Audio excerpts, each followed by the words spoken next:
واسيقارا والسلام يا سلطان كباشة عقاشة سياسيين تيا غويهن كي دلنيرada iyo haweenkaba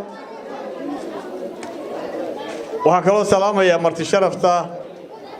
iyo madaxda xisbiga wadani iyo saxaafadaba runtii waxaan idinka mahad celinaynaa sida la yaab kale ee maanta gobolka Gabiley ama magaalada Gabiley nagu soo dhaweyseen ee aad noo sharafteen baanu idinka mahadnaqaynaa marka ugu horeysa anigoo ka wakiila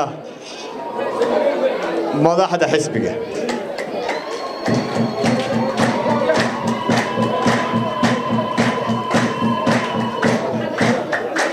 marka labaadna anoo ku hadlaya magaca xisbiga waxaan suldaanka iyo haweenka iyo dhalinyarada beesha u cadaynaynaa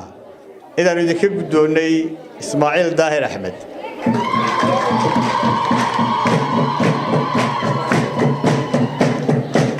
oo xildhibaan u sharaxan golaha deegaanka ee degmo doorashada Gabiley hore waxa uga soo baxay xisbigan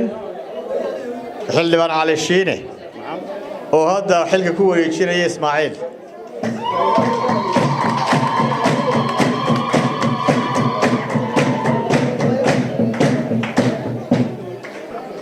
anigu reer sheekh baan ahayo Allah u naxariistay jannadii ha geeyo macallin Qaasim baan isku reernahay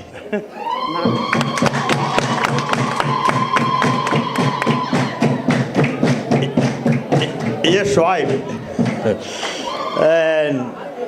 runtii intaanu ka tanaasulin xildhibaannimada marka laga tago beeshan cidda ugu badan oo Shuayb tirsanayay waxa ahayd beeshan inuu ka soo jeedo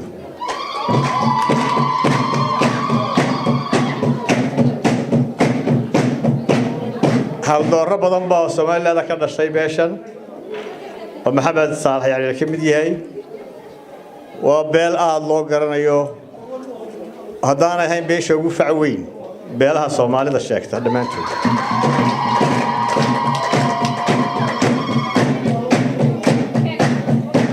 sida la xushay waa beel ballaaran oo Soomaaliland degta dalka aynu jaarkan Itoobiya degta waa beesha Soomaalida oo dhan deegaanka u ah caasimadda labaad ee Itoobiya ee Diridhawa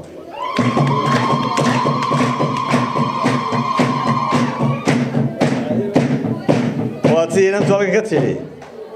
أنا قاعد أجمع لان دايرس نص دي صوت الحلبان ما نخصص صارنا ديري دور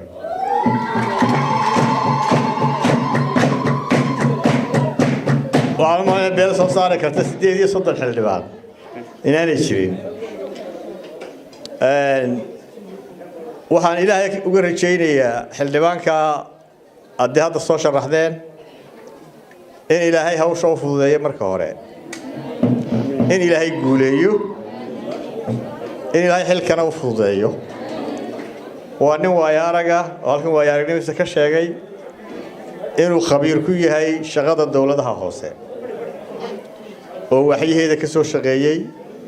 وهو شيء ذا قرنيا وضد قبل كورد السعودية مركب وضد كل لعبة أنا إن الشغل ده يسوى شرحان وأنا ضد كأنه كسر إنه إن يسبد الخير قواه أي كيانا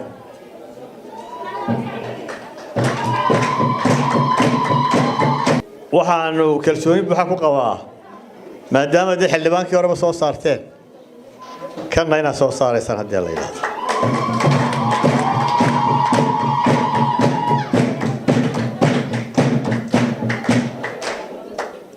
سيدا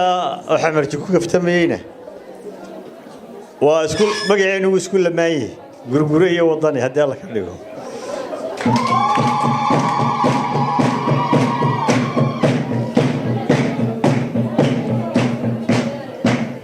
وحن بقى لو كان ريحانيا لانقاب iyo laab dheer ma jiro horta anigu nin baa ila kaftamay beriyaan gudoomiyaha baarlamaanka noqdayo nin beeshayada ah dabeedna wuxuu igu yidhi waa sanadkii laangaabka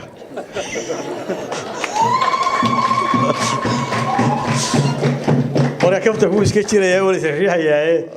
ninkii soo baxaa uma laandheeraa marka guul baa idiin rajaynayaa Somaliland ha noolaato